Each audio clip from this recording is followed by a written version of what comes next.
தர்மா தர்மா நான் சொல்றது கொஞ்சம் கேளுடா தர்மா. டேய் தர்மா என்னடா பேசிட்டு இருக்கீங்க? அச்சு தொட்டுடா இல்ல. போடா. தர்மா அடிக்காதீங்க. டேய் தர்மா அடிக்க வேண்டாம்னு சொல்லுடா. சும்மா இருமா. விடுங்கடா. சொன்னா கேளுடா. போடா. ஏய் விடாதடா அவன. போடா. டேய் போடா. டேய் தர்மா டேய்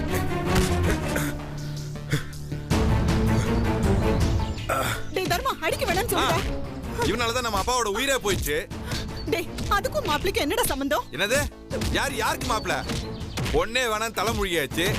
மாப்பிளையாவது மண்ணாங்கட்டியாவது. அர்ரா. டேய் அடிக்காதீங்கப்பா. அடிக்காதீங்க தம்பி. தயவு செஞ்சு அடிக்காதீங்க. நீங்க போங்கமா உள்ள. நீங்க போங்கமா நாங்க பாத்துக்குறோம். மாப்பிள எழுந்திருங்க மாப்பிள. மாப்பிள எழுந்திருங்க. போயிடுங்க மாப்பிள. இல்லன்னா இவங்க அடிச்சே கொன்னுடுவாங்க. நீங்களா தான் நான் சொல்ல கொஞ்சம் மாப்பிள என்னடா பேசிக்கிட்டே இருக்க? அடிக்காதீங்க. டேய் தர்மா அடிக்க வேண்டாம்னு சொல்லுடா. ஏதாவது நான் வாயை சும்மா இருமா. அவெல்லாம் செத்தாலும் பரவாயில்லை. டேய் அடிங்கடா. விடுங்கடா. அடிக்க வேண்டாம்னு சொல்லுடா. டேய் தர்மா வேண்டாம்னு சொல்லுடா. சாவடி இதெல்லாம் தூக்கி போடுடா அவனை. டேய் டேய் தர்மா சொன்னா கேளுடா. ஏதாச்சும் ஆயிட போகுதா? முடியா?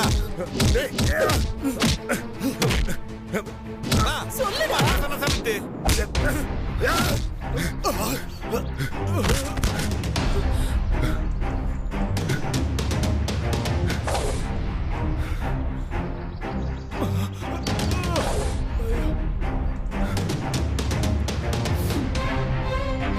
டேய் தர்மா தர்மா சொன்னா கேளுடா.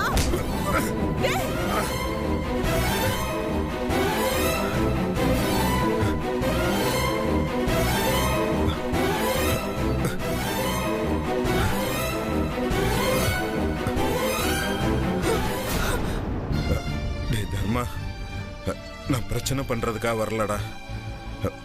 தயவு செஞ்சு புரிஞ்சுக்கோடா. தெரிஞ்சோ தெரியாமலோ உன் வீட்டுல என்னால ஒரு உயிரிழப்பாய் போச்சு. அதனாலதான் கொஞ்சம் அமைதியா இருக்கேன். புரிஞ்சுக்கோடா. டேய் என்னடா புரிஞ்சுக்கிறது? வெள்ள போடான்ற கதை பேசிட்டு இருக்க. தர்மா ஏடா கைய. மாப்ள தயவு செஞ்சு இங்க இருந்து போயிடுங்க மாப்ள. எதுக்காக இப்படி அடி வாங்கிட்டு இருக்கீங்க? போங்க மாப்ள. அத்தை நான் பிரச்சனை பண்றதுக்காக வரல அத்தை. ஜோதி கோயில் மண்டபத்துல இருந்து வீட்டுக்கே வரல.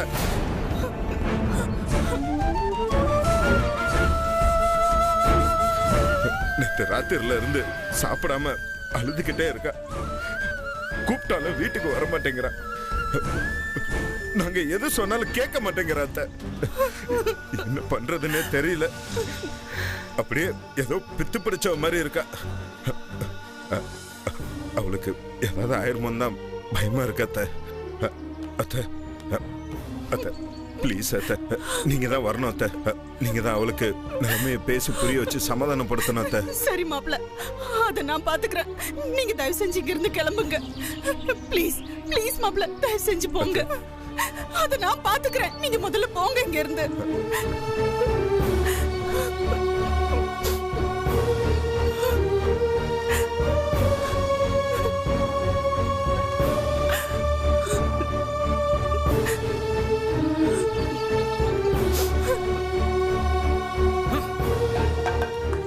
டேய் ஏட முடுங்கடா.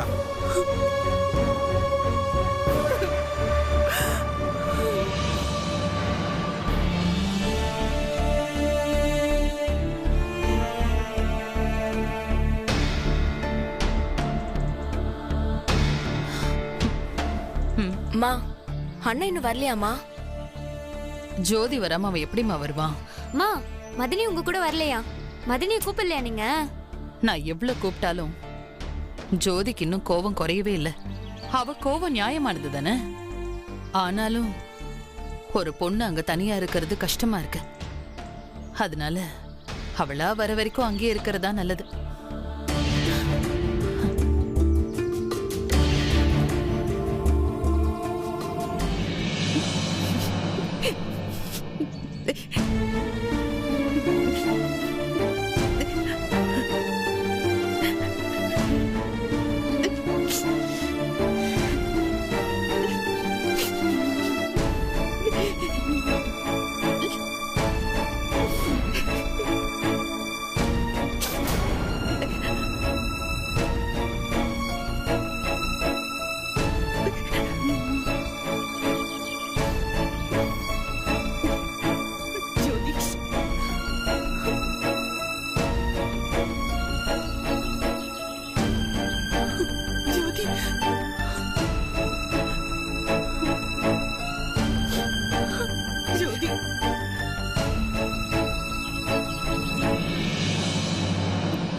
அழாத ஜோதி,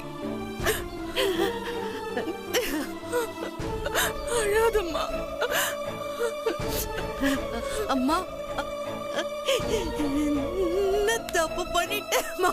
இல்ல, தப்பு பண்ணிட்டேன். என்னால தானே உனக்கு இந்த நிலைமை. இப்படி ஒரு நிலைமைக்கு நான் கொண்டு வந்துட்டேனேம்மா. எல்லாம் தலையெழுத்து. ஜோதி, அழாத ஜோதி. நீ என்னடி பண்ணுவ? இல்லம்மா, எல்லாம் நான் தான் பண்ணேன். நான் அந்த கல்யாணத்துக்கே போயிருக்க கூடாது. நான் மட்டும் அந்த கல்யாணத்துக்கு போகாம இருந்திருந்தா அப்பா இந்நேரம் உயிரோடு இருந்திருப்பாரு. ஜோதி, இதுல உன் தப்பு என்னடி இருக்கு? அவர் அவசரப்பட்டு அப்படி ஒரு முடிவு எடுத்துட்டாரு.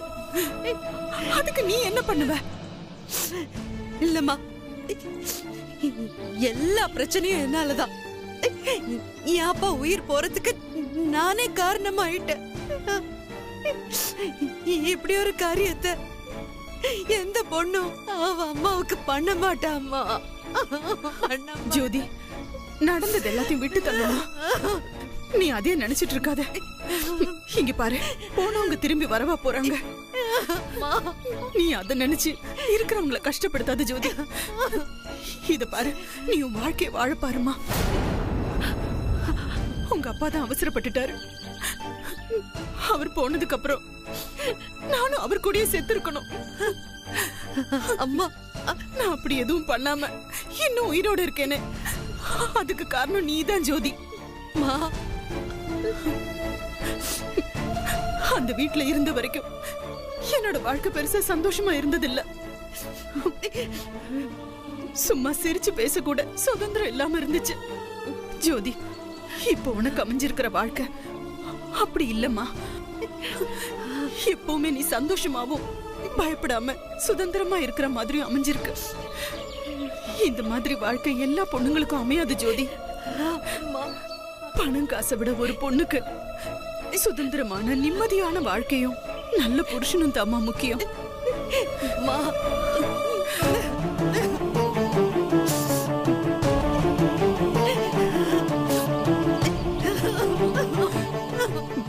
இங்க பாரு ஜோதி, உனக்கு அப்படி ஒரு வாழ்க்கை அமையணும்னு தான் நான் ஆசைப்பட்டேன். இத பாரு, நீ அந்த வீட்டுல தான் வாழணும்னு நான் வேண்டாத சாமி இல்ல. கார்த்திக் கிட்ட கூட உன்னை கல்யாணம் பண்ணிக்க சொன்னது நான் தான். நான் சொன்ன வார்த்தைக்காக மட்டும்தான் கார்த்தி உங்க கழுத்துல தாலி கட்டினாரு. நீ கோவப்பட்டு பேசாம இருக்கணும்னா ஏன் கூட தான் பேசாம இருக்கணும். இது வரைக்கும் நடந்த எல்லாத்துக்கும் காரணமே நான் தான். அதனால நீ கார்த்தி மேலையும் அவங்க வீட்டு ஆளுங்க மேலையும் கோவப்படுறத விட்டுட்டு அவங்க வீட்டுக்கு போ ஜோதி. என்னம்மா நீ? இவ்ளோ நடந்ததுக்கு அப்புறமும் நான் எப்படிமா அங்க போவேன்? இது பாரு ஜோதி, இது வரைக்கும் நடந்ததெல்லாம் மறந்துரு. இனிமே என்ன நடக்கணும்னு மட்டும் பாரு. நான் சொல்றது கேளு, இது உன்னோட வாழ்க்கை ஜோதி. எப்படிமா எல்லாத்தையும் மறந்துட்டு அங்க போய் சந்தோஷமா வாழ் ஜோதின்னு சொல்ற? வாழணுமா ஜோதி? இப்ப என்ன பாரு, பூவும் பொட்டும் இல்லாம நான் ஒரு இடத்துக்கு போனேன்னா அது அவளோட தலையெழுத்துன்னு அனுதாபப்படுவாங்க.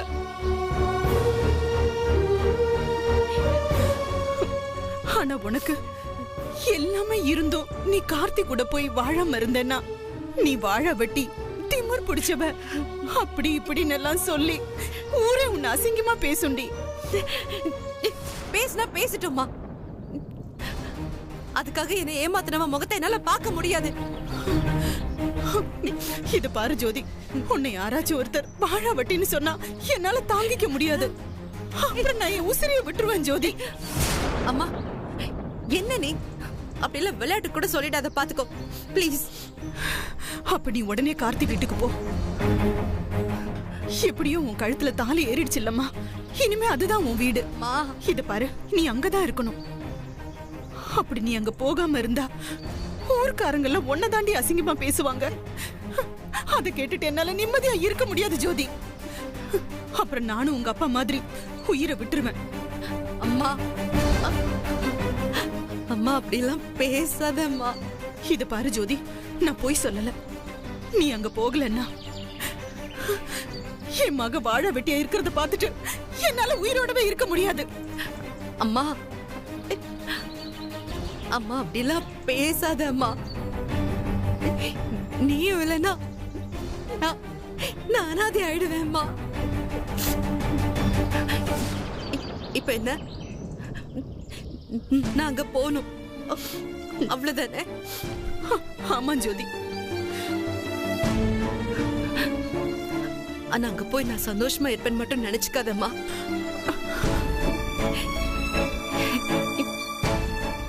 இப்ப நான் போறதே உனக்காக மட்டும்தான்.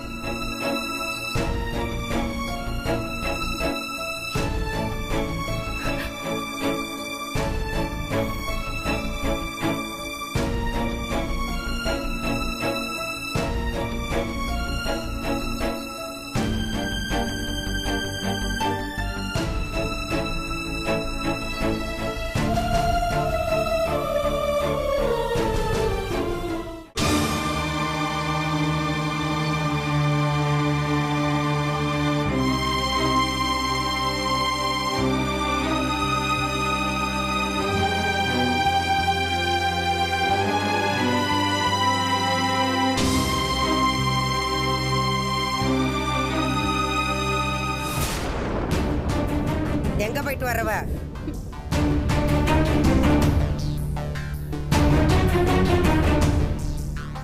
எங்க போயிட்டு வரவ? உன்னையத்தான் கேக்குறேன், எங்கிட்ட போயிட்டு வரவ? என்ன பாட்டி இத போய் கேட்டுக்கிட்டு? அத்தை அங்க சமாதானப்படுத்த போயிருப்பாங்க. மா, அப்பா சாவுக்கு காரணமானவளை போய் பார்த்து வந்திருக்கியே, உனக்கு எப்படிமா மனசு வந்தது? சீதாலட்சுமி, அந்த ஓடுகாலை போய் பார்த்துட்டு வரியா? சொல்லு. சொல்லுமா, அப்பதான் கேக்குறாங்களே. ஆமாண்டா, ஜோதியை தான் நான் பார்த்துட்டு வரேன். இப்ப என்ன அதுக்கு? இருந்தாலும் அவ என்னோட பொண்ணு. அவளை நான் அப்படி தூக்கி எறிஞ்சிட முடியுமா? சீதாலட்சுமி, அவ உன் பொண்ணு இல்ல, உன் புருஷனை கொலை பண்ண கொலைகாரி அவ. அத்தை, என் புள்ள ஐயா ஜெயராமா, என் புள்ள சாவுக்கு காரணமா இருந்தவ அவ.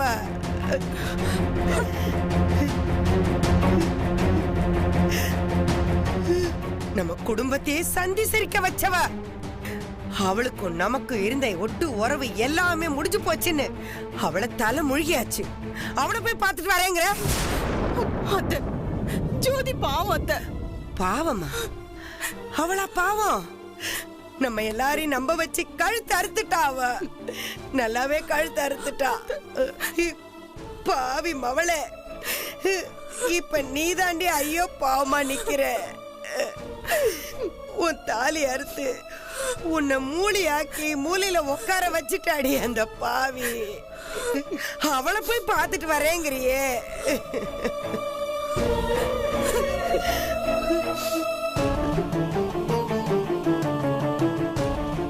சீதாலட்சுமி, இன்னொரு முறை நான் அவளை பெத்தவ அம்மா, அதனால அங்கேயும் இங்கேயும் போய் பார்த்துட்டு வருவேன்னு போனேன்னு தெரிஞ்சது. அப்புறம் நான் நல்லவளாவே இருக்க மாட்டேன். சொல்லிட்டேன், முடிஞ்சு போச்சு. என்னை பொறுத்த வரைக்கும் அவளுக்கும் நமக்கு இருந்த எல்லாமே முடிஞ்சு போச்சு. இனிமே நல்லது கெட்டது எது நடந்தாலும் அவ இங்க வரக்கூடாது. நான் செத்தே போனாலும் அவ படி ஏறி இந்த வீட்டுக்கு வரவே கூடாது. நம்ம எல்லாரையும் கதற கதற அழ வச்சுட்டு அவ போயிட்டால, நல்லபடியா வாழ்ந்துருவாளா? வாழ விட்டு வேணா அவளா? ஏன் இப்படி எல்லாம் பேசுறீங்க? இப்பதான் அவ வாழ்க்கைய ஆரம்பிச்சிருக்கா, அதுக்குள்ள இப்படி சாபம் கொடுக்கறீங்களே. ஆமா, அப்படி ஜோதி என்னதான் தப்பு பண்ணிட்டா? ஆசைப்பட்டவன அவ கட்டிக்கிட்டா. இது ஒரு கொலை குத்தமாத்தா? எல்லாருமா சேர்ந்து அவளை கரைச்சு கொட்டுறீங்களே.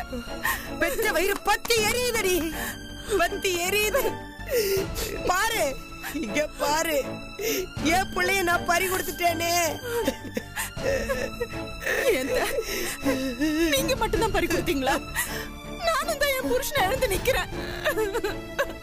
அதுக்காக அவ வாழ்க்கை நல்லா இருக்க கூடாதுன்னு நினைக்கிறது எந்த விதத்துல நியாயம்? அப்படி அவ என்னதான் தப்பு பண்ணிட்டா? நீங்க எல்லாருமா சேர்ந்துதான் அவ வாழ்க்கையை நாசம் பண்ணிட்டீங்க.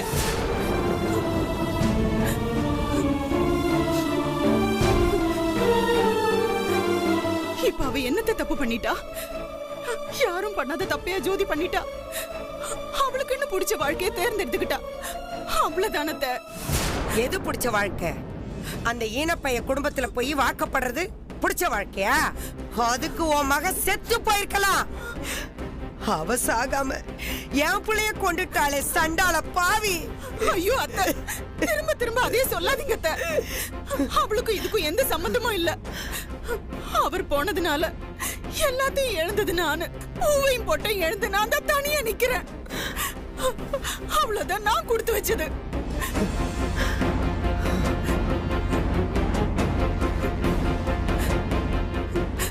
இனி எனக்கு யாருமே வேண்டாம். என் பொண்ணு மட்டும் போதும். அவ வாழ்க்கை நல்லா இருக்கணும். அவ சந்தோஷமா இருக்கணும். அவ சந்தோஷம் மட்டும்தான் எனக்கு முக்கியம்.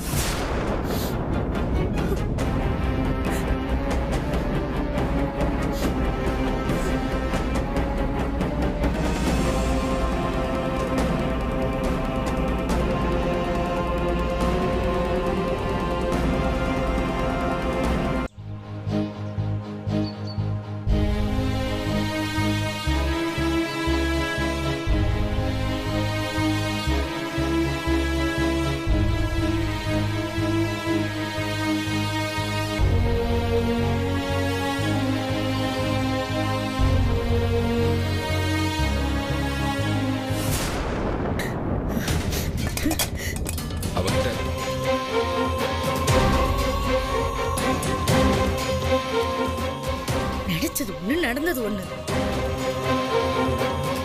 நான் அப்புறம் பேசுறேன். நம்ம வச்சு கழுத்து அறுத்துட்டாங்களே. நினைச்சபடியெல்லாம் நடக்கிறதுக்கு நான் கோடீஸ்வரியால இருந்திருக்கணும். பணத்துக்கு கொடுக்கற முக்கியத்துவத்தை யாரு உறவுக்கு கொடுக்கறா? நான் தான் வக்கத்தை சிரிக்கியாச்சே. இப்பள்ள வாழ்க்கையே நாசமா போச்சு. நான் என்ன பண்ணுவேன்? எவ்வளவு பெரிய விஷயம் நடந்திருக்கு. இந்த வீட்டுல எனக்கு ஆறுதல் சொல்றதுக்கு கூட ஒரு பயவுலையும் இல்ல. இப்படி பைத்தியம் மாதிரி என்னை புலம்ப வச்சிட்டாங்க.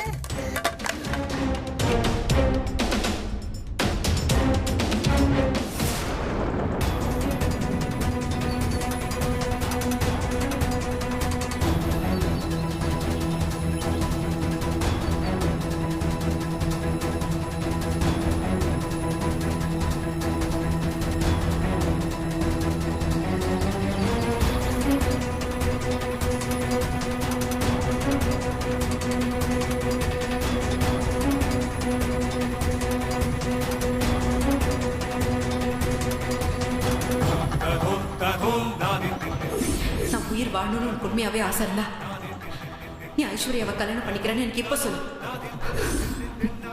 ஜோதி, நீ இப்ப சொன்ன இந்த வார்த்தைக்காகவே அவளை நான் கல்யாணம் பண்ணிக்கிறேன்.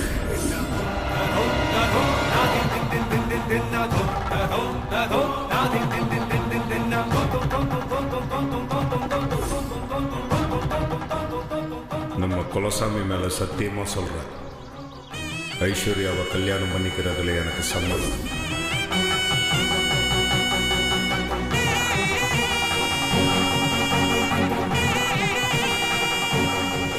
இப்ப நீ வந்து முகூர்த்த தேதி குறிக்க வரலன்னா நான் இந்த கல்யாணத்தையே நிப்பாட்டிடுறேன்.